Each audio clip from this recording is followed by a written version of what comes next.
তো guys duty শেষ কৰি ঘৰত যাব ওলালোঁ। ইফালে আমাৰ টিটু কাকা আছে ইয়াত। তো গাইজ ওলাই আহিলোঁ দোকানৰ পৰা আৰু যাই কিনে চিগাৰেট এটা ল'ম। চিগাৰেট এটা খাই কিনে ইয়াত দোকানতে আহোঁ, প্ৰত্যেক দিনে আহোঁ। আহি কিনে চিগাৰেট এটা খাওঁ আৰু চিগাৰেট এটা খাই ইয়াৰ পৰা আৰু ঘৰত যাওঁ।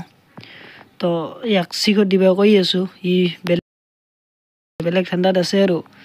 তো গাইজ আপোনালোকে ভিডিঅ'বিলাক চাই থাকিব, নতুন নতুন প্ৰত্যেক দিনে ভিডিঅ' আপোনালোকে পাব। তো ফেচবুক পেজটো আপোনালোকে ফ'ল' কৰি দিব। তো চিগাৰেটটা ল'লোঁ, চিগাৰেটটা লৈ খাওঁ আৰু খাই কিনে এতিয়া ঘৰত যাম। তো গাইজ এতিয়া পিল উঠিলোঁ ঘৰত যোৱাৰ কাৰণে। তো এতিয়া ঘৰত যাই আছোঁ। ইয়াক চাওক না বেকেলা কি হাঁহি আছে। তো গাইজ এনেকৈ ঘৰত যাই আছোঁ। এইখিনি জেগাটো ৰৌমাৰী হয়, এইটো ৰৌমাৰী ঈদগাহ। তো ইয়াৰ পৰা আমাৰ ঘৰ বেছি দূৰত নহয় আৰু 3 কিলোমিটাৰমান দূৰত হ'ব।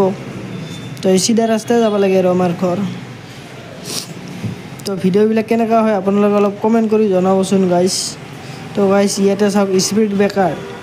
মোৰ বেলেগ জেগাত মানে স্পীড ব্ৰেকাৰ হ'লে ৰাতিকে মানে দেখা চেকা নাপায় না, অলপ সমস্যা হয়। আপোনালোকৰ কেনেকুৱা হয় আপোনালোকে কমেণ্ট কৰি জনাবচোন। তো নিচিনা জেগাত যখন ৰাতি যাওঁতে স্পীড ব্ৰেকাৰ আটকে ন, বহুত মানে সমস্যা হয়। ইয়াতে এখন স্পীড ব্ৰেকাৰ। তো স্পীড ব্ৰেকাৰ মোৰ হিচাপত নালাগে বুলি দিবা। তো ইয়াতে এইখিনি নলদবা বাজাৰ হয়, ইয়াতে সৰু সুৰা বাজাৰ হয়, এইখিনি জেগাৰ নাম নলদবা। তো ইয়াৰ পৰা আৰু 1 কিলোমিটাৰমান দূৰতে আমাৰ ঘৰ। তো এইখান এখন সৰু সুৰা ব্ৰিজ। তো গাইজ এতিয়া ফাইনেলি ঘৰ আহি পালোঁ। তো এতিয়া আমাৰ ঘৰ গাইজ ফাইনেলি ঘৰ আহি পালোঁ। তো এইফালে আমাৰ চাওক এতিয়া ভাটিজা আহি মাৰিকে মোৰ ঘৰত অহাৰ লগ লগ মোৰ কলাত উঠে। কি জুবৈ কি লাগে? তো ওপৰত এটা বক্স থৈ দিছোঁ, ইয়াক বক্স লাগে।